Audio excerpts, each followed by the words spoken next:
مورے یہ اچھا نہیں کیا میرے ساتھ آپ سب نے مل کر؟ سچ سچ بتائیں، کیا میں آپ کی سگی بیٹی ہوں؟ کتنا فرق ہے ہم دونوں میں۔ میرے لیے کوئی میری عمر کا لڑکا نہیں ملا تھا آپ لوگوں کو۔ اگر میرے جوڑ کا لڑکا نہیں تھا تو پھر نہ کراتے شادی، میں نے تھوڑی نا منت کی تھی کہ میرا نکاح کرواؤ۔ کیا بس یہی بڈھا کھسٹ رہ گیا تھا میرے لیے؟ ان کے بال دیکھیں، بال تک سفید ہو گئے ان کے۔ وقت پر ان کی شادی کی ہوتی تو آج میری عمر کی ایک بیٹی ہوتی۔ ان کو بھی شرم نہیں آئی اپنی بیٹی کی عمر کی لڑکی سے شادی کرتے ہوئے؟ حنزہ روتے ہوئے مسلسل اونچا بول رہی تھی۔ اس کے داجی اور بابا نے اس کا نکاح اس سے 12 سال بڑے اس کے کزن سے کروا دیا تھا۔ اس نے اپنی طرف سے بھرپور احتجاج کیا تھا، لیکن گھر کے بڑوں کے سامنے اس کی ایک نہیں چلی تھی۔ اس کا نکاح اس کے تایا کے بیٹے حمین خان سے ہوا تھا، جبکہ نکاح ہونے کے بعد سے ہی وہ اپنے کمرے میں بیٹھ کر مسلسل روتے ہوئے اپنی قسمت کو کوس رہی تھی۔ پوری حویلی میں ایک یہی واحد شخص تھا جو کہ اسے انتہائی زہر لگتا تھا، کیونکہ وہ بچپن سے اسے خواہ مخواہ میں اپنی پراپرٹی سمجھ کر اس پر اپنا روب جماتا تھا۔ گھر کے بڑوں کو بھی اس کی شرارتوں اور الٹی سیدھی حرکتوں سے کوئی اعتراض نہیں تھا، لیکن پتہ نہیں اس شخص کو اس کے ساتھ کیا دشمنی تھی کہ جہاں اسے دیکھتا ٹوکنا اپنا فرض سمجھتا تھا۔ جب وہ صرف اس کی کزن تھی تب وہ ایسا رویہ اختیار کرتا تھا جیسے وہ اس کی پرسنل پراپرٹی ہو، اور اب جب وہ اس کی منکوہہ بن گئی تھی تو نہ جانے اب اس شخص نے اس کے ساتھ کیا کرنا تھا۔ یقیناً اسے تمام عمر اپنا غلام بنا کر رکھے گا۔ حنزہ کے بقول اس شخص کا دماغی توازن ٹھیک نہیں تھا، جس کی وجہ سے وہ دوسروں کو نیچا دکھاتے ہوئے ان کی تذلیل کر کے خود کو ذہنی سکون پہنچاتا تھا۔ حنزہ کے لیے وہ اس کی زندگی کا جلاد تھا، جس نے اس کی زندگی جہنم بنا رکھی تھی۔ وہ تو اپنی طرف سے پوری کوشش کرتی تھی کہ اس شخص کو دیکھ کر کہیں آگے پیچھے ہو جائے، لیکن پھر بھی ایک ہی گھر میں رہتے ہوئے اس شخص سے بچنا پوری طرح ممکن نہیں تھا۔ حمین خان نے جب اسلام آباد میں اپنا نیا بزنس شروع کیا تو پوری حویلی میں سب سے زیادہ حنزہ ہی خوش تھی، یہ سوچ کر کہ اب وہ زیادہ تر شہر میں ہی رہا کرے گا اور اس کی اس جلاد سے جان چھوٹ جائے گی۔ لیکن ایسا کچھ نہیں ہوا تھا۔ وہ صبح حویلی سے نکل کر 2 گھنٹے کی ڈرائیو کر کے اپنے آفس جاتا تھا اور پھر شام کو ہر حال میں حویلی واپس آتا تھا، جس پر حنزہ بیچاری کے خوش فہمیوں کا محل جلد ہی زمین بوس ہو گیا۔ پتہ نہیں اس شخص کو اس حویلی سے ایسا بھی کیا لگاؤ تھا کہ اسے چھوڑنے کے لیے تیار ہی نہیں تھا۔ اب تو اس کے پاس واحد نجات کا راستہ صرف اور صرف اس گھر سے رخصت ہونے کا تھا۔ ناولس پڑھ کر اس کے ذہن میں ایک شہزادے کا خاکہ تھا جو کہ اس کی محبت میں پاگل ہو، اور پھر سب سے لڑ کر اس سے شادی کر کے اسے اس قید خانے یعنی حویلی سے اور اس جلاد ولم یعنی کہ حمین خان سے بچا کر بہت دور اپنی دنیا میں لے جائے، جہاں وہ ہمیشہ اپنے خوابوں کے شہزادے کے ساتھ خوش رہے۔ یہ اس کے معصوم معصوم سے خواب تھے جس پر اس کے گھر والوں نے پانی پھیر دیا تھا۔ اس کی زندگی کے ولن کو ہی اس کا شوہر بنا دیا گیا تھا۔ اس کا صدمہ کسی طور کم نہیں ہو رہا تھا۔ اس کے گھر والے اس ولن کو اس کی زندگی کا ہیرو بنانے پر تلے تھے، جو کہ ناممکن تھا۔ ولن بھی بھلا ہیرو بن سکتے ہیں؟ اور اسے اب اس وقت اپنا آپ اس ہیروئن کی مانند معلوم ہو رہا تھا جو کہ ظالم جلاد قسم کے ولن کے چنگل میں پھنس گئی تھی۔ وہ اپنا غم و غصہ مسلسل روتے ہوئے نکالنے کی کوشش کر رہی تھی، لیکن غم تھا کہ بڑھتا ہی جا رہا تھا، غصہ تھا کہ کم ہونے کا نام بھی نہیں لے رہا تھا۔ اس کے خوابوں کا قتل ہوا تو وہ کیسے پرسکون ہوتی۔ آخر اس کی ماں مہمانوں کو بھیج کر اس کی غیر موجودگی پر 100 بہانے بناتی تھک ہار کر اس کے کمرے میں آئی تو اس کی شکایت شروع ہو گئی تھی۔ اپنے بابا اور داجی کے سامنے تو وہ کچھ بول نہیں پائی، لیکن اب ماں کے سامنے جلے دل کے پھپولے پھوڑ رہی تھی، جبکہ اس کی ماں سر تھامے اپنی بیوقوف بیٹی کو دیکھ رہی تھی جو کہ ان کے نزدیک خواہ مخواہ میں تماشا کر رہی تھی، ورنہ حمین خان تو پورے خاندان کا سب سے قابل، لائق اور حسین نوجوان تھا، جس میں پتہ نہیں کیوں ان کی بیٹی کو اتنے کیڑے نظر آ رہے تھے۔ وہ بس تعصب سے اپنی ناشکری بیٹی کو دیکھ رہ گئی تھی۔ مجھے نہیں پتا مورے، میں آپ کو پہلے بتا رہی ہوں کہ میں ان کے ساتھ نہیں رہ سکتی۔ آپ لوگ کیسے میری زندگی کے ولن کو میرا شوہر بنا سکتے ہو؟ میری شادی اس کھڑوس ولن سے کروا کے تم نے اپنی بیٹی کو ہمیشہ کے لیے کھو دیا ہے۔ دیکھ لینا کسی دن تمہیں پتہ بھی نہیں چلے گا اور وہ مجھے مار کر کہیں پھینک دے گا، حویلی والوں کو میری لاش بھی نہیں ملے گی۔ وہ اب جذباتی پن کی انتہا کرتے ہوئے روتے ہوئے بولی تو اس کی ماں دہل کر اپنی بیٹی کو دیکھنے لگی۔ لا حول ولا قوت، کیا غول فول بوک رہی ہو؟ کچھ خدا کا خوف کرو، اتنا پیارا اور فرماندار بچہ ہے، مائن یقین کرو تم کو خوش رکھے گا، پھر یہاں کا ہونے والا سردار ہے اور شہر میں بھی اچھا بھلا کاروبار ہے، قسمت والی ہو جو ایسا شوہر نصیب ہوا ہے۔ پورے خاندان والوں کی خواہش تھی حمین خان کو اپنا داماد بنانے کی، خاندان کی ہر لڑکی اس کی خواہش کرتی ہے، لیکن تم ہو کہ جس سے ملائے تو قدر ہی نہیں ہے۔ اس کی ماں افسوس سے اسے دیکھتے ہوئے بولی تھی، جبکہ اپنی ماں کی بات پر وہ اب ناراض ہوتی منہ پھلا کر اپنے بستر میں چھپ گئی تھی، کیونکہ بقول اس کے یہاں اس سب کی دشمن تھے، اس کا تو درد سمجھنے والا بھی کوئی نہیں تھا۔ یہاں اس کی ماں بھی اس کی عقل پر ماتم کرتی اسے اس کے حال پر چھوڑ کر چلی گئی تھی۔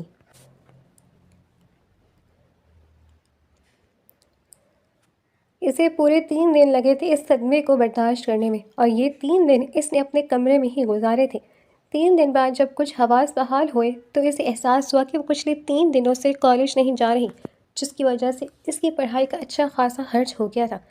شہزادی کے خواب تو تقریباً ٹوٹ کر ریزہ ریزہ ہو ہی گئے تھے، لیکن وہ اب اپنی پڑھائی والا خواب پورا کرنا چاہتی تھی۔ اس لیے تیسرے دن تیار ہو کر بیگ لیے نیچے لاؤنج میں آئی تھی، جب منہ ابھی بھی بنا ہوا تھا جیسے ابھی تک ناراض ہو، لیکن یہاں اس کی ناراضگی سے بھلا کس کو فرق پڑنا تھا۔ مجھے کالج جانا ہے۔ کچھ دیر وہ انتظار کرتی رہی کہ اس کی ماں اسے دیکھ کر اس کی جانب متوجہ ہو، لیکن جب اس کی موجودگی کو نظر انداز کی اپنے کام میں مگن رہی تو آخر وہ تنگ آ کر خود ہی بول پڑی، بھئی میں تو پہلے تیرے پڑھنے لکھنے کی بالکل حق میں نہیں تھی، اور اب تو کالج ہو گیا ہے، کل کو شادی ہوگی، بہتر یہی ہے کہ اب گھرداری سیکھو، لیکن اگر زیادہ شوق چڑھا ہے پڑھنے کا تو اپنے شوہر سے جا کر بات کرو، اگر وہ اجازت دے تو ہی تم جا سکتی ہو، ورنہ مجھے تو پہلے یہ سب فضول لگتا ہے، اور تمہارے بابا یا داجی کو بھی تمہارا اتنا دور جانا پسند نہیں ہے۔ اپنی ماں کی بات کر کے وہ بے یقین سے انہیں دیکھنے لگی، لیکن مورے، وہ ریحان سے انداز میں انہیں پکار گئی۔ انہیں اٹھ کر کچن میں جاتے دیکھ کر وہ پیر پٹک کر رہ گئی۔ آخر کافی دیر سوچنے کے بعد اسے نہ چاہتے ہوئے بھی حمین خان کے کمرے کی جانب جانا پڑا تھا۔ آ جاؤ، اس کی سرد آواز پر وہ جھرجھری لے کر خود میں ہمت جمع کرتی آہستہ کسی دروازہ کھول کر اندر داخل ہوئی تھی۔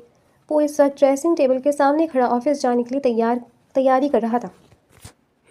کیا بات ہے، اس وقت یہاں کیا کرنے آئی ہو؟ حمین خانزادہ نے اپنے کف بند کرتے ہوئے نہایت ہی سرد آواز میں پوچھا تھا۔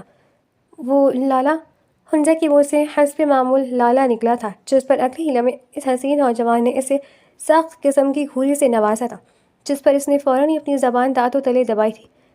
3 دن پہلے ہی نکاح ہوا ہے ہمارا، لالا نہیں ہوں میں تمہارا۔ حمین خانزادہ اب اسے گھورتا و غرایا تھا۔ تو پھر کیا بولوں؟ اسے اپنے گرے بال بناتے دیکھ کر وہ منہ بسور کر بولی تھی۔ وہ 30 سالہ ہری آنکھوں اور پرکشش نقوش کا مالک نہایت ہی حسین نوجوان تھا۔ کچھ مخصوص میڈیکل کنڈیشن کی وجہ سے اس کے بال خود بخود 10 سال پہلے گرے ہو گئے تھے، لیکن اس پر یہ گرے کلر بہت سوٹ کرتا تھا۔ اسے اپنے گرے بال بیحد پسند تھے، اسی لیے کبھی کلر چینج کروانے یا اس کا ٹریٹمنٹ کروانے کا سوچا ہی نہیں تھا۔ وہی جو تم مجھے پہلے بلاتی ہو، بڈھا، جلاد، ظالم ویلن۔ اس شخص کے طنزیہ کہنے پر حنزہ کی آنکھیں پھٹی، وہ بت بنی اسے دیکھنے لگی جو کہ غصے سے اسے گھور رہا تھا۔ اسے لگا یہ اس کا آخری دن ہوگا، پتہ نہیں اس شخص کو کیسے پتہ چلا کہ وہ اس سے ان سب ناموں سے پکارتی ہے۔ اس کا سر جھک گیا تھا۔ اب جلدی بولو، یہاں کس لیے نازل ہوئی تھی؟ مجھے دیر ہو رہی، تمہارے پاس صرف 5 منٹ ہے۔ اس کی مسلسل خاموشی پر ایک بار پھر اس حمین خان کی آواز گونجی تھی۔ وہ مجھے کالج جانا ہے، منمناتے ہوئے بولی تھی۔ تو میں کیا کروں، یہاں کیوں آئی ہو؟ اس کی سخت آواز پر حنزہ روحان سی ہوئی۔ میں ہی بیوقوف تھا، اب تک جو خاندان والوں سے مخالفت کرتے تمہیں پڑھانے پر بستے تھا، اور خواہ میں اپنا پیسہ تمہاری پڑھائی پر ضائع کر رہا تھا، لیکن اب مجھے لگتا ہے تم صحیح کہہ رہی تھی، میں نے واقعی اپنی زندگی تم پر برباد کر دی۔ میری وقت پہ شادی ہو جاتی تو ابھی تک تمہاری عمر کی میری بھی ایک بیٹی ہوتی، اور تمہیں پالنے کے بجائے پھر میں اپنی بیٹی پر ہی خرچ کرتا۔ تمہیں پڑھا کر غلطی کر دی، اب سے تمہاری پڑھائی کا خرچہ میں نہیں اٹھانے والا۔ اگر تمہیں اتنا ہی شوق ہے پڑھنے کا تو اپنے باپ سے بولو۔ اس نے اسے ایک بار پھر طنز کیا، تیر چلاتے ہوئے سرد و سپاٹ انداز میں کہا۔ اس کی باتوں پر حنزہ کا دل چاہا کہ زمین پھٹے اور وہ اس میں سما جائے۔ وہ اس شخص کی باتوں پر حیران و پریشان سی رہ گئی تھی۔ ایسا لگ رہا تھا کہ نکاح کی رات اس نے اس کی ساری باتیں سن لی تھی۔ اب کیا ہوگا؟ اس کے گھر والے تو ویسے ہی اس کی پڑھائی کے خلاف تھے۔ اس وقت غصے میں تو وہ خود بھی نہیں جانتی تھی کہ وہ کیا بول رہی ہے۔ اسے کیا پتہ تھا کہ یہ جلاد اس کی ساری باتیں سن لے گا۔ وہ اب آنکھوں میں آنسو اور پریشانی لیے اس شخص کو دیکھ رہی تھی۔ وہ جانتی تھی اس شخص نے ہاتھ کھینچ لیا تو اس کی پڑھائی کا خواب بھی خواب رہ جائے گا۔ آئی ایم سوری، پلیز مجھے معاف کر دے، مجھے پتہ نہیں چلا میں نے کیا کیا بول دیا۔ وہ اب مجرموں کی مانند شرمندہ سی اسے دیکھ کر بول رہی تھی، حالانکہ یہ جاننے کے بعد کہ وہ اس کی باتیں سن چکا ہے، اور دل تو یہی چاہ رہا تھا کہ یہاں سے غائب ہو جائے، لیکن اپنی پڑھائی کی خاطر نہ چاہتے ہوئے بھی اس ظالم جلاد کے سامنے گڑ گڑانا پڑا تھا۔ تمہیں سوری کرنے کی کیا ضرورت ہے؟ تم پر تو ظلم ہوا ہے، مجھ جیسا بھٹا کھوسٹ انسان تمہارے اوپر مسلط کر دیا گیا ہے، تو تم کیوں معافی مانگ رہی ہو؟ اس کے انداز اور الفاظ سے صاف پتہ چل رہا تھا کہ اس کی باتوں کا اس نے کچھ زیادہ ہی برا منا لیا ہے۔ وہ بس مجھے غصے میں پتہ نہیں چلا، میرا یہ مطلب نہیں تھا، پلیز معاف کر دیں، آئندہ ایسا نہیں کروں گی۔ اس نے رونی صورت بنا کر سامنے کھڑے اس ظالم جلاد کو دیکھتے ہوئے کہا، حالانکہ وہ اچھے سے جانتی تھی کہ یہ اس شخص پر رحم نہیں کھانے والا۔ نہیں، اب معافی مانگنے کی کوئی ضرورت نہیں ہے، میں سوچ چکا ہوں کہ تم پر اپنا پیسہ برباد نہیں کروں گا، اب میں اپنی بیٹی کو ہی پڑھاؤں گا۔ حمین خانزادہ کی بات پر وہ ہنوک انداز میں اسے دیکھنے لگی۔ لیکن آپ کی تو کوئی بیٹی ہی نہیں ہے، اس کی زبان سے بے اختیار نکلا تھا۔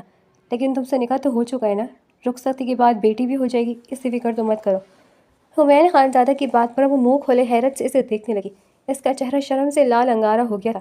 مقابل نے جتنی لاپرواہی سے یہ بات کہی تھی، سامنے والی اسی قدر شوق میں ہو گئی، جبکہ وہ بے نیازی سے اپنی بات کہہ کر خود پر پرفیوم اسپرے کرتا ایک نظر شرم کے مارے زمین میں گڑتی ہوئی حنزہ پر ڈال کر اس کے پاس سے گزر کر کمرے سے باہر نکل گیا تھا، جبکہ حنزہ لال ہوتے چہرے اور کانوں سے نکلتے دھوئیں کے ساتھ اس کے جانے کے فوراً بعد اس کے کمرے سے نکل کر اپنے کمرے میں آ گئی تھی۔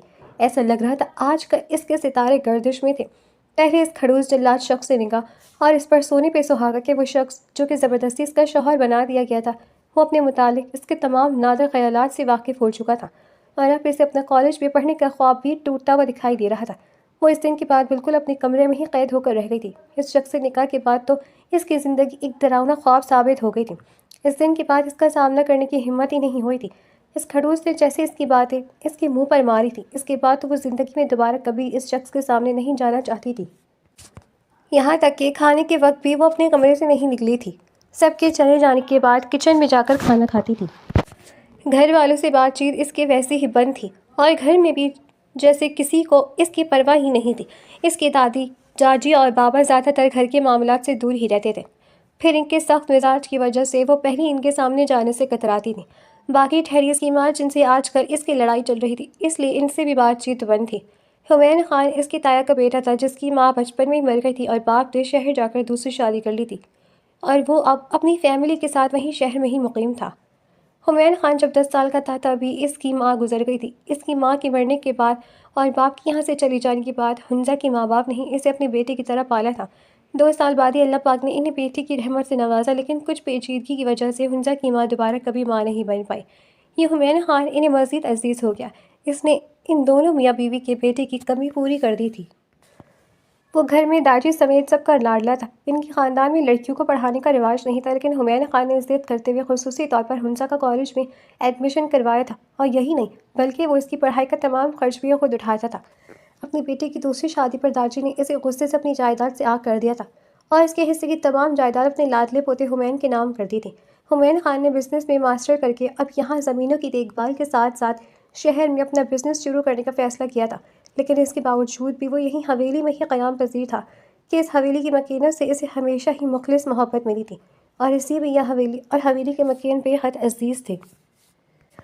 وہ اپنے باپ کی طرح انہیں چھوڑ کر نہیں جانا چاہتا تھا۔ وہ بچپن سے ہی حنزہ کے بہت قریب تھا، اور وقت گزرنے کے ساتھ ساتھ وہ اسے لے کر حد سے زیادہ جنونی اور پوزیسو ہوتا گیا۔ یہ نکاح اسی کی ضد پر کیا گیا تھا، جس پر گھر والے بھی بے حد خوش تھے، خاص طور پر حنزہ کی ماں باپ، جنہوں نے ہمیشہ حمین کو بیٹے کی طرح پالا تھا، اور اب وہ داماد کے روپ میں ہمیشہ کے لیے ان کا بیٹا بن جاتا۔ ان کے لیے اس سے اچھی بات اور کیا ہو سکتی تھی؟ پھر اپنی معصوم سی پاگل سی بیٹی کے لیے ان کے نزدیک حمین سے بہتر اور کوئی نہیں ہو سکتا تھا، لیکن حنزہ کی سوچ حمین خان کو لے کر بالکل مختلف تھی۔ اسے یہاں حویلی کا گھٹن زدہ ماحول اور حمین خان کی لگائی گئی بے جا پابندیاں کسی قید خانے کی طرح معلوم ہوتی تھیں۔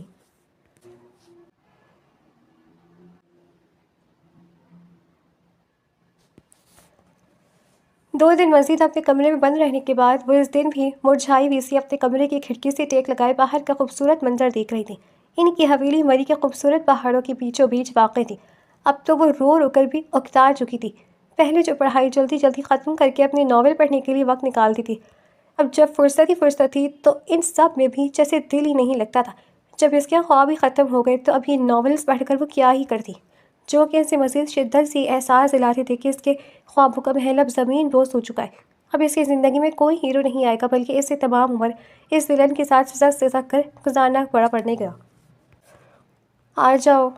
وہ اس وقت بھی الٹی سیدھی سوچوں میں مگن تھی، جب دروازے پر ہونے والی دستک پر وہ چونک کر متوجہ ہوئی۔ یقیناً کوئی ملازمہ ہوگی، یہی سوچ کر اس نے بیزاری سے اجازت دی تھی۔ تم تو انتہائی کوئی نکمی اور ڈھیٹ لڑکی ہو، میں نے ایک دفعہ کیا بول دیا؟ تم تو جان چھڑا کر بیٹھ گئی ہو پڑھائی سے، جلدی سے تیار ہو کر نیچے آؤ، تمہاری کالج میں چھٹیاں ختم ہو گئی ہیں۔ اس جلاد کی غصیلی آواز سن کر وہ چونک کر متوجہ ہوئی تھی، لیکن وہ اس سے پہلے ہی حکم سنا کر کمرے سے نکل گیا تھا۔ کچھ لمحے لگے اسے یہ سمجھنے میں کہ ابھی کیا ہوا ہے، اور اگلے ہی لمحے وہ تیزی سے اپنی کبرڈ کی جانب بڑھ گئی تاکہ جلدی سے تیار ہو جائے۔ وہ نہیں چاہتی تھی کہ دیر ہونے پر وہ شخص اپنا ارادہ بدل دے۔ وہ جلدی جلدی تیار ہو کر اپنا بیگ لیا حویلی کی وسیع کار پورچ میں پہنچی تو سامنے ہی سے وہ حسین نوجوان گاڑی کی فرنٹ سیٹ پر بیٹھا نظر آ گیا۔ اس نے ارد گرد نگاہیں دوڑائی لیکن اس کی گاڑی کے سوا وہاں کوئی اور گاڑی نہیں تھی جس پر وہ ناسمجھی سے اس کی جانب بڑھی تھی۔ خان بابا کہاں ہیں؟ وہ جھجک کر اس کی گاڑی کے پاس آ کر بولی تھی۔ خان بابا جو کہ حویلی کے بوڑھے ملازم تھے، وہیں پہلے اس سے کالج چھوڑنے جایا کرتے تھے، لیکن اب انہیں کہیں نہ پا کر وہ اس سے پوچھنے پر مجبور ہوئی تھی۔ آج کے بعد تمہیں میں خود چھوڑوں گا، جلدی سے گاڑی میں بیٹھو۔ حمین خانزادہ کی بات پر ہونوک زدہ سے اسے دیکھنے لگی۔ اس شخص کے ساتھ روزانہ کالج جانے کا سوچ کر اس کا دل جھنجھنا اٹھا تھا۔ جب سے اس شخص نے اس کی باتیں سنی تھی تب سے وہ بس چاہتی تھی کہ کسی طرح یہ شخص اسے دوبارہ کبھی نظر نہ آئے۔ لیکن آپ کیسے؟ وہ اس کی گھوری پر اپنی بات مکمل نہیں کر پائی تھی۔ تمہیں جانا ہے یا نہیں؟ اس نے غصے سے پوچھا تو وہ حنزہ کو نہا چاہتے ہوئے بھی اس کے ساتھ گاڑی میں بیٹھنا پڑا تھا، جبکہ دل دل میں وہ یہی سوچ رہی تھی کہ آخر یہ چل رہا تھا وہ کھڑوس یوں اچانک نرم کیسے پڑ گیا، وہ بھی بغیر اسے سزا دیے۔ یہ واقعی حیرت انگیز تھا، اس کی یہ مہربانی ہضم نہیں ہو رہی تھی۔ یہ مت سمجھنا ہے کہ میں نے تمہیں پڑھانے کے لیے اپنا ارادہ بدل لیا ہے، یہ سب میں نے اپنے بچوں کے لیے کیا ہے۔ میں نہیں چاہتا کہ میرے بچوں کی ماں ان پڑھ ہو۔ اور ہاں، ایک ضروری بات، آج کی بات تمہاری لبوں سے لالا نہ نکلے تو مجھے خان بلاؤ گی۔ وہ ابھی اپنی سوچوں میں گم تھی جب اس شخص کی سرد بھاری آواز گاڑی میں گونجی تھی، جس پر وہ ہڑبڑا کر شرم سے لال پڑتی تیزی سے کھڑکی سے باہر کی جانب دیکھنے لگی، جبکہ دل شدت سے دھڑک رہا تھا۔ ایک تو اس بے شرم شخص کی باتیں اور اوپر سے اسے ایسا لگ رہا تھا جیسے وہ اس کے دل میں چلتی باتیں پڑھ رہی تھا۔ چھٹی کے فوراً بعد میں لینے آ جاؤں گا، آج کے بعد تمہیں میں خود چھوڑنے اور لینے آؤں گا۔ اس شخص کی بات پر وہ مزید پریشانی سے اسے دیکھنے لگی۔ اس سے تو لگا کہ وہ صرف اسے آفس جاتے ہوئے کچھ دن تک کالج چھوڑا ہے، لیکن اس کی باتوں سے معلوم ہوا تھا کہ یہ تو روز کا معمول بننے والا ہے۔ تمہیں کوئی مسئلہ ہے؟ اسے پریشانی سے اپنی جانب دیکھتا پا کر اس نے گھور کر پوچھا۔ وہ تیزی سے نفی میں سر ہلا دی۔ اس کی گاڑی کا ڈور کھولتے ہی وہ تیزی سے گاڑی سے نکل کر کالج کی جانب بڑھ گئی، جبکہ وہ سر جھٹک کر گاڑی آگے بڑھا گیا تھا۔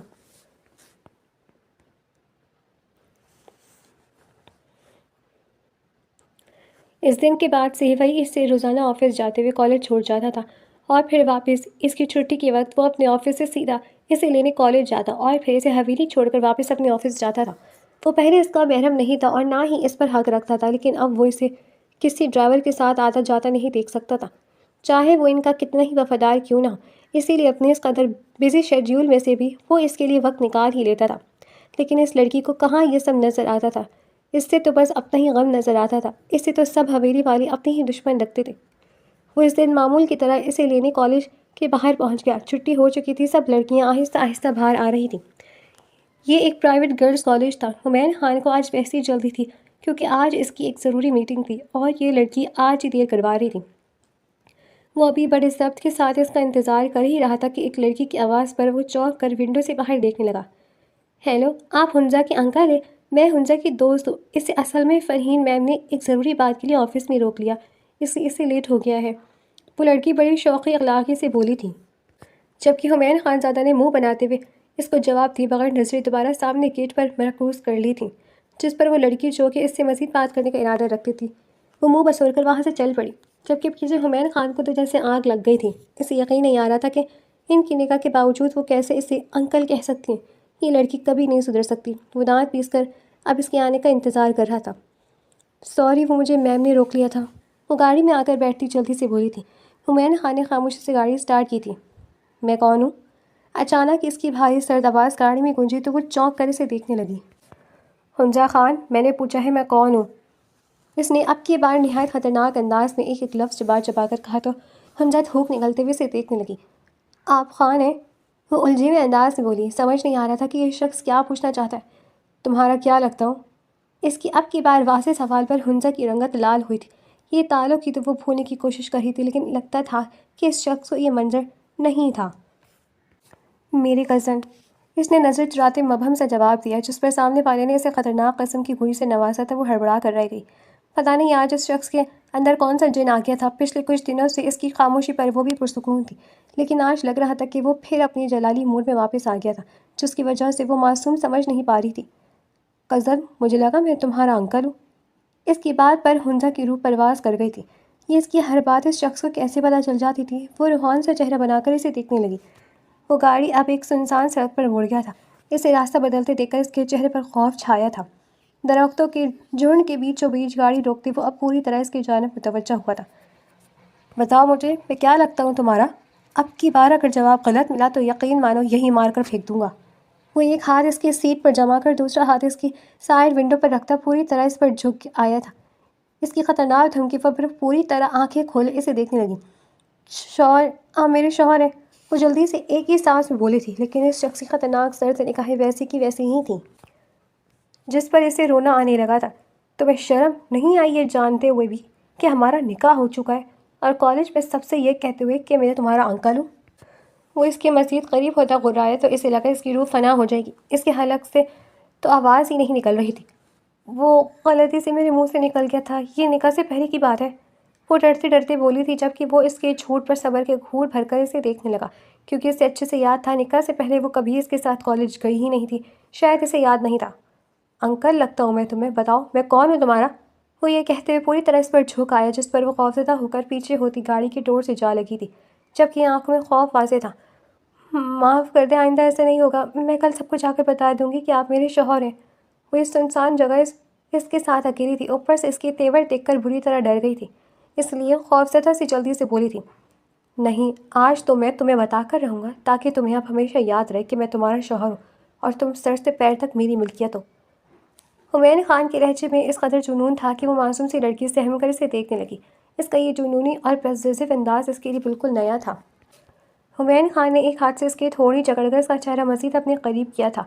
اپنا انگوٹھا آہستگی سے اس کی گال پر پھیرتے وہ گہری نظروں سے اپنے بے حد قریب خوف سے تھر تھر کانپتی اس معصوم سی لڑکی کو دیکھ رہا تھا، جو جانے کب جنون بن کر اس کی رگوں میں دوڑنے لگی تھی۔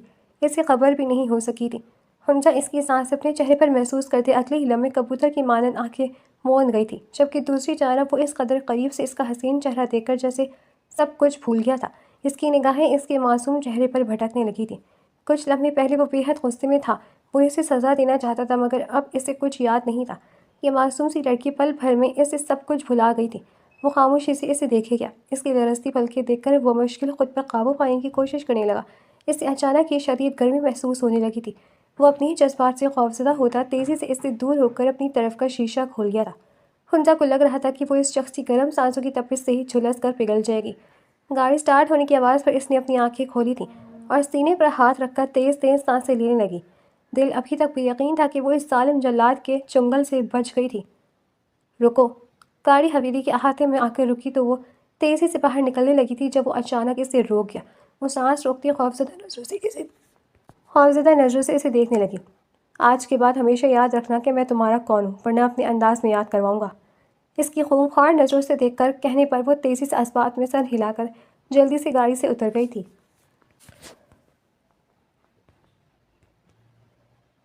وہ اندر آئی تو اس کی خالہ اپنے بچوں کے ساتھ رہنے کے لیے ان کی حویلی آئی ہوئی تھی، جنہیں دیکھ کر وہ بے حد خوش ہوئی۔ اس کی خالہ کی شادی ایک پڑھے لکھے خاندان میں ہوئی تھی اور ان کی بیٹی اور بیٹا دونوں ہی کافی آزاد خیال تھے۔ حنجہ بڑی خوش ہو کر اپنی کزن سے ملی تھی، جو کہ اس سے بس 2 سال ہی بڑی تھی۔ اکثر جبرا مسکراتے ہوئے حنجہ کے گلے لگی تھیں۔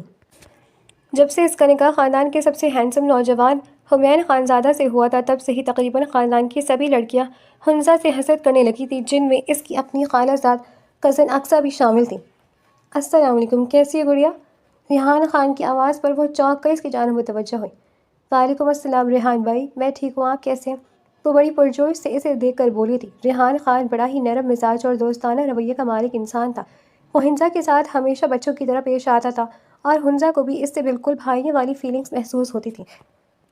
چلو آ جاؤ، تم دونوں کو مری کا فیمس چکن کارن سوپ پلا کر لاتا ہوں۔ ریحان خان کی بات پر حنجہ امید بھری نظروں سے اپنی ماں کی جانب دیکھنے لگی۔ بیٹا یہ یوں باہر نہیں جایا کرتی۔ اپنی ماں کی بات پر اس کا منہ لٹک گیا تھا۔ ارے کیا ہو گیا، بچے ہیں، جانے دو، اور پھر کون سا اکیلی جا رہی ہے، میری اقصیٰ بھی ساتھ جائے گی۔ اپنی خالہ کی بات پر اس کی امید بھری نظریں پھر اپنی ماں کی جانب اٹھی تھیں، جنہوں نے اس بار اجازت دے دی تھی۔ وہ بڑی خوش ہو کر ان دونوں کے ساتھ چل پڑی تھی۔ حمین خان سے حویلی چھوڑ کر سیدھا واپس اپنے آفس کی جانب چلا گیا تھا، کیونکہ اس کی ایک ضروری میٹنگ تھی جس میں وہ پہلے اس کی وجہ سے لیٹ ہو چکا تھا۔ ریحان خان نے چکن کارن سوپ کے ساتھ ساتھ برگر بھی کھلائے تھے اور واپسی پر گرم گرم کافی پی کر وہ ایک خوبصورت شام گزار کر رات ہونے سے پہلے واپس لوٹ آئے تھے، کیونکہ رات تک اس کے داجی اور بابا واپس آ جاتے تھے اور انہیں یقیناً یہ سب پسند نہ تھا۔ حنجہ بڑی خوش واپس آئی تھی۔ کافی عرصے بعد اس کا موڈ بے حد فریش ہو گیا تھا، ورنہ جب سے نکاح ہوا تھا تب سے زندگی ایسے آدم بزار سے گزر ہو گئی تھی۔ کس کی اجازت سے تم گئی تھی ریحان کے ساتھ؟ بتاؤ کیا سزا دوں اب تمہیں؟ وہ رات کو جیسے ہی اپنے کمرے سے نکلی کسی نے پوری طرح سے دبوچتے ہوئے دیوار سے لگایا۔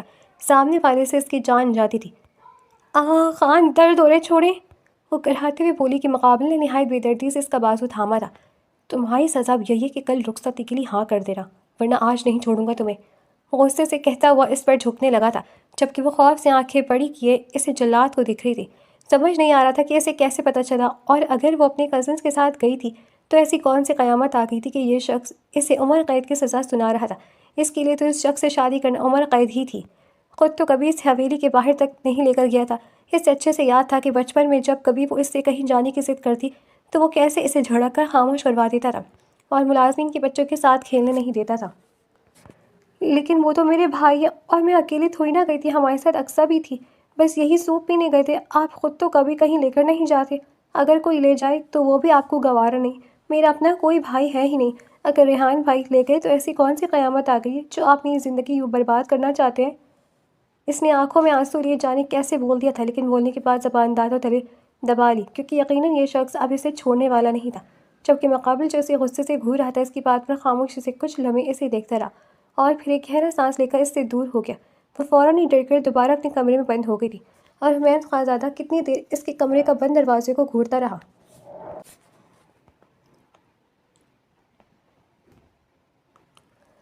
اس دن کے بعد وہ خڑوس جلاد صفت انسان جو ہر وقت منہ سے اگلتا رہتا تھا، زیادہ تر خاموشی رہنے لگا تھا۔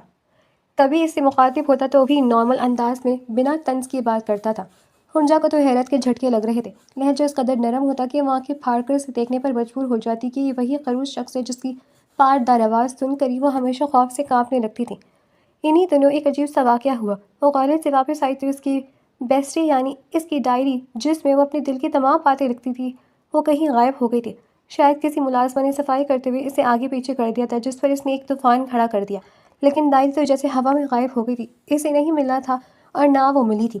لیکن حمید خان اس کے لیے پوری طرح بدل گیا تھا۔ ہنجا کو اس دن واقعی جھٹکا لگا جب وہ صبح حویلی سے نکل کر گاڑی کی جانب آئی اور حمید خانزادہ نے خود آگے بڑھ کر اس کے لیے کار کا دروازہ کھولا، اور پھر اس کے بیٹھنے کے بعد دروازہ بند کرتے ہوئے جب گاڑی بیٹھا تو اچانک اس کی طرف ایک گلاب کا پھول بڑھایا، جس پر ہنجا کو حیرت کا دوسرا جھٹکا لگا تھا۔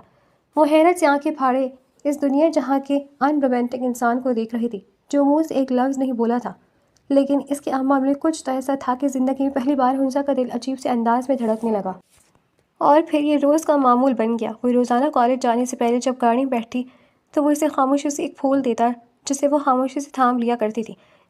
ان دونوں کے درمیان اب بات چیت بالکل نہ ہونے کے برابر تھی، لیکن خاموشی ایسی تھی کہ اس خاموشی میں دونوں کو ایک دوسرے کی دل کی دھڑکنیں تک سنائی دیتی تھیں۔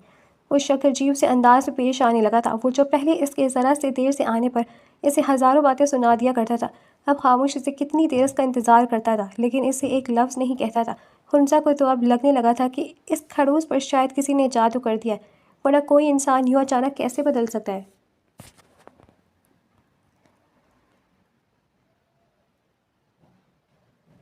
کھولو، کوئی ہے، پلیز کھولو، مجھے باہر جانا ہے۔ وہ دروازہ پیٹتے ہوئے بری طرح چیخ رہی تھی، لیکن کوئی سننے والا نہیں تھا۔ اس کی خالہ اور کزنز اکثر مہینے بعد ان کی حویلی کا چکر لگایا کرتے تھے۔ اس بار بھی وہ دونوں بہن بھائی کل شام سے حویلی آئے ہوئے تھے۔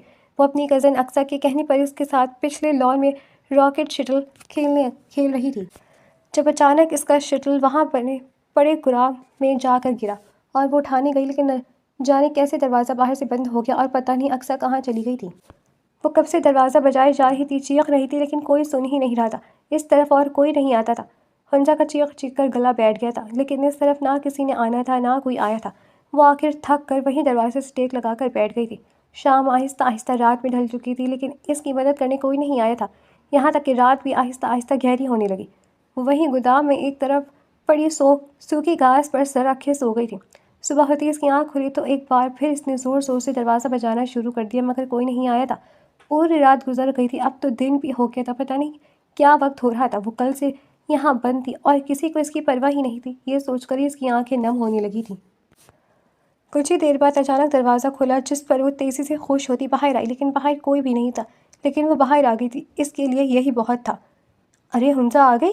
یہ ریحان خان کی آواز تھی، جس پر لانچ میں بیٹھے تمام افراد حویلی کے داخلی دروازے کی جانب متوجہ ہوئے تھے۔ رک جاؤ وہیں، خبردار جو ایک قدم بھی آگے بڑھایا۔ کہاں سے آ رہی ہے تم؟ اس کے والد غضبناک ہو کر دھاڑے تھے اور ان کی دھاڑ پر وہ بری طرح کانپ گئی تھی۔ ان کے غصے کی وجہ سے اسے سمجھ نہیں آ رہی تھی۔ بابا، وہ میں پیچھے گودام میں بند ہو گئی تھی، میں شٹل لینے گئی تھی تو دروازہ اچانک بند ہو گیا۔ وہ خوفزدہ نظروں سے انہیں دیکھتے ہوئے بولی تھی، جبکہ وہ غصے سے ابھی بھی اسے گھور رہے تھے۔ گودام میں بند ہو گئی تھی اچانک، خود بخود، اور پھر خود بخود نکل کر بھی آ گئی؟ بیوقوف سمجھا ہے مجھے۔ وہ غصے سے چنگھاڑے تھے، وہ خوف سے تھر تھر کانپتی 2 قدم پیچھے ہوئی تھی۔ بتاؤ مجھے، کس کے ساتھ گئی تھی تم؟ کب سے چل رہا یہ سب؟ کون ہے وہ بے غیرت جس کے ساتھ مل کر ہماری عزت پامال کر رہی ہو؟ تمہیں شرم نہیں آئی؟ پتہ نہیں کب سے یہ گندا کھیل چل رہا ہے، بتاؤ مجھے۔ وہ غصے سے بول رہے تھے، جبکہ ان کی باتیں سن کر اسے اپنے پیروں تلے زمین نکلتی محسوس ہوئی۔ یہ سب کیا ہو رہا تھا اس کے ساتھ؟ بابا ایسی باتیں کیسے کر سکتے تھے؟ وہ تو پوری رات گودام میں بند رہی تھی۔ بابا؟ اس کے لبوں سے ٹوٹ کر لفظ ادا ہوئے۔ خبردار، نہیں ہوں میں تمہارا باپ، خبردار جو مجھے بابا کہہ کر پکارا۔ تم نے میری عزت مٹی میں ملا دی، پوری رات کسی غیر کے ساتھ منہ کالا کر کے تمہیں شرم بھی نہیں آ رہی ہو، اور میرے سامنے کھڑا ہوتے ہوئے بھی۔ میں نے منع کیا تھا حمین خان کو کہ نہ پڑھائے، یہ اسی آزادی کا نتیجہ ہے۔ اس کے والد کی غضبناک آواز پورے کمرے میں گونج رہی تھی، جبکہ باقی سب ساکت سے کھڑے تھے اور حمزہ کو لگ رہا تھا کہ وہ یہیں گر جائے گی۔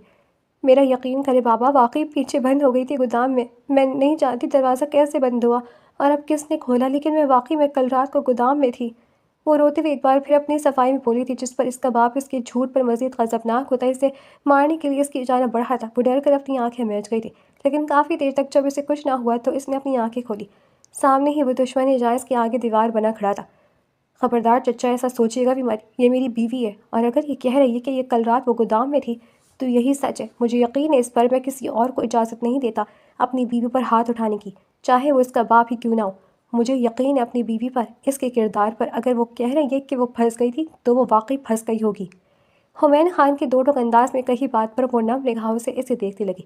یہ شخص جسے وہ ہمیشہ سے نفرت دیکھتی تھی، وہ کبھی یوں اس کی ڈھال بنے گا، یہ تو اس نے خواب میں بھی نہیں سوچا تھا۔ تم پچھلے لان کی طرف کیا کرنے گئی تھی؟ اگلے ہی لمحے وہ اس کی جانب مڑ کر نرمی سے پوچھنے لگا تھا۔ ہم کھیلنے گئے تھے، اس نے روتے بتایا۔ ہم تمہارے ساتھ، اور کون تھا؟ وہ پھر سنجیدگی سے پوچھ رہا تھا۔ اقصیٰ اور میں۔ اقصیٰ نے کہا تھا کہ پچھلے لان میں چل کر ریکٹ شٹل کھیلتے ہیں، جب اچانک ہی اقصیٰ کی شاٹ سے ہماری شٹل گودام میں جا گری۔ میں جب اٹھانے گئی تو دروازہ اچانک بند ہو گیا۔ میں نے بہت بجائی آوازیں دی، لیکن کسی نے دروازہ نہیں کھولا۔ میں ساری رات وہیں رہی۔ صبح پتہ نہیں اچانک کیسے کسی نے دروازہ کھول دیا۔ مجھے نہیں پتا یہ سب کیا ہو رہا ہے، لیکن میرا یقین کرے میں نے کچھ نہیں کیا، میں کہیں نہیں گئی۔ وہ روتے ہوئے اسے سب کچھ بتا کر ایک بار پھر اپنی بے گناہی کا یقین دلانے لگی۔ مجھے یقین ہے تم پر، وہ نرمی سے کہتے اب غصے سے مڑا تھا، اور اس کی خونخوار نظروں کا مرکز اقصیٰ تھی، جو کہ صورتحال بدلتی دیکھ کر گھبرا گئی تھی۔ یہ سچ نہیں ہے، میں تو کل اپنے کمرے سے نکلی ہی نہیں، پورا دن میں اپنے کمرے میں ہی بند تھی، وہ ہڑبڑا کر جلدی سے بولی تھی، جس پر حمین خان استحاضیہ مسکرایا تھا۔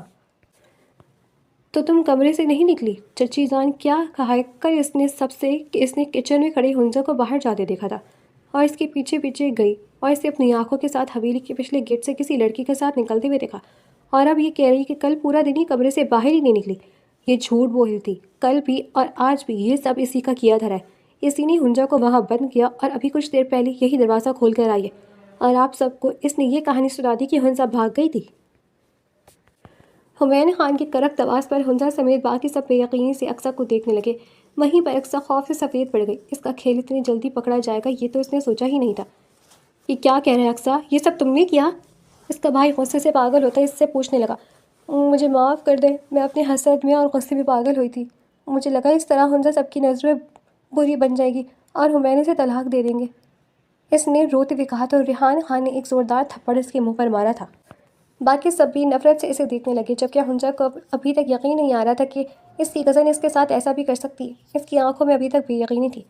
بہتر یہی ہوگا ریحان کہ تم اپنی بہن کو لے کر یہاں سے چلے جاؤ، ورنہ میں اس لڑکی کا ہونے کا بھی لحاظ نہیں کروں گا، اور دوبارہ ہماری حویلی میں قدم مت رکھنا، یہ میرے سبز کی انتہا ہے۔ میں اس لڑکی کو معاف کروں، ورنہ میری بیوی کے ساتھ جو کیا اور اس کے کردار پر جو انگلی اٹھائی، قسم خدا کی میں اسے یہیں زندہ زمین میں گاڑ دیتا۔ یہاں سے دفع ہو جاؤ اب تم دونوں۔ وہ غصے سے دھاڑا تھا، جبکہ ریحان خان بھی لب پھینچ کر خاموشی سے اپنی بہن کو گھسیٹتے ہوئے وہاں سے نکل گیا۔ حمزہ کی ماں نے روتے ہوئے اپنی بیٹی کو اپنے سینے سے لگا دیا تھا۔ ان کی بھانجی ان کے گھر میں رہتے ہوئے ان کی بیٹی کے ساتھ ایسا کچھ کرے گی یہ تو کبھی نہیں سوچا تھا، جبکہ اس کے والد بھی شرمندہ سے گہرا سانس لیتے اس کے سر پر ہاتھ رکھ کر وہاں سے نکل گئے تھے۔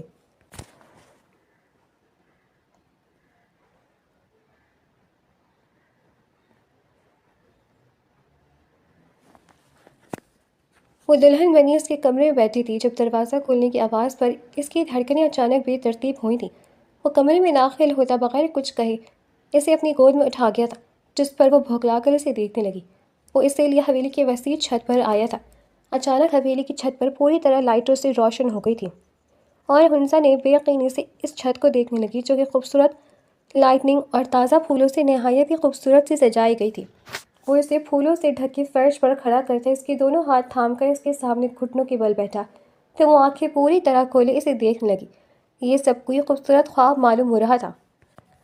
میں نہیں جانتا کہ کب کیسے مجھے تم سے محبت ہو گئی۔ میں نے بچپن سے ہمیشہ تمہیں اپنے سامنے اپنے قریب دیکھا، تمہیں دیکھتا ہوا بڑا ہوا۔ میرا دل کب تمہاری محبت کا اسیر ہوا میں جان ہی نہیں پایا، لیکن وقت گزرنے کے ساتھ ساتھ مجھے احساس ہوتا گیا کہ تم میری زندگی کا سب سے قیمتی اثاثہ ہو۔ اس لیے تو تمہارے 18 سال کی ہوتی داجی سے ضد کرتے ہوئے تم سے نکاح کر لیا، تاکہ تمہیں ہمیشہ کے لیے اپنا بنا لوں۔ میں ہمیشہ اپنے ہی جذبات سے خوف کھاتا تھا، کہیں اپنے جذبات میں تمہاری معصومیت کو نقصان نہ پہنچا بیٹھوں، اس لیے ہمیشہ تم سے سختی برتا تاکہ تم مجھ سے دور رہو۔ لیکن اس سمے میں تمہیں خود سے بدظن کر گیا، مجھے اس بات کا احساس ہی نہیں ہو سکا۔ جب احساس ہوا تو میرا دل بری طرح بے چین ہو گیا۔ میں تمہاری محبت چاہتا تھا، لیکن مجھے سمجھ نہیں آ رہا تھا کہ آخر کیسے تمہیں خود سے قریب کروں۔ تب اس دن اچانک میری نظر تمہاری ڈائری پہ پڑی تو میں نے خاموشی سے اسے اٹھا لیا، اور تب مجھے احساس ہوا کہ تم اپنے لیے کیسا ہمسفر چاہتی ہو۔ میں شاید بالکل ویسا نہ بن سکوں، لیکن میں ویسا بننے کی پوری کوشش کروں گا جو تمہاری چھوٹی چھوٹی باتوں کا خیال رکھے، تمہاری چھوٹی چھوٹی خوشی کے لیے ہر ممکن کوشش کرے۔ میں تمہاری زندگی کا وہ ہیرو بننا چاہتا ہوں جو تمہاری زندگی خوشیوں سے بھر دے۔ میں تمہیں اس حویلی سے دور اپنی دنیا میں نہیں لے جا سکتا، نہ ہی تمہیں خود سے دور کرنا چاہتا ہوں، لیکن میں اسی دنیا کو تمہاری من پسند دنیا بنانا چاہتا ہوں۔ میں تم سے بے انتہا محبت کرتا ہوں، اور میں وعدہ کرتا ہوں کہ تمہاری ہر خواہش، ہر خواب پورا کروں گا۔ میں تمہاری زندگی کا ولن نہیں، ہیرو بننا چاہتا ہوں۔ ہمایوں خانزادہ کے دل فریب انداز میں کہی گئی باتیں اس کے دل کے تار چھیڑ گئی تھی۔ وہ اس وقت واقعی خود کو دنیا کا خوش قسمت ترین انسان سمجھ رہی تھی۔ ہمایوں خان نے محبت سے اس کی ہتھیلیوں پر اپنے لب رکھے تو وہ شرما کر نظریں جھکائے گئی۔ اس کا خواب آج واقعی پورا ہو گیا تھا۔ سامنے گھٹنوں کے بل بیٹھا وہ گرے بالوں والا حسین نوجوان جس سے جانے کب وہ محبت کرنے لگی تھی، وہ واقعی اس کے خوابوں کا شہزادہ تھا۔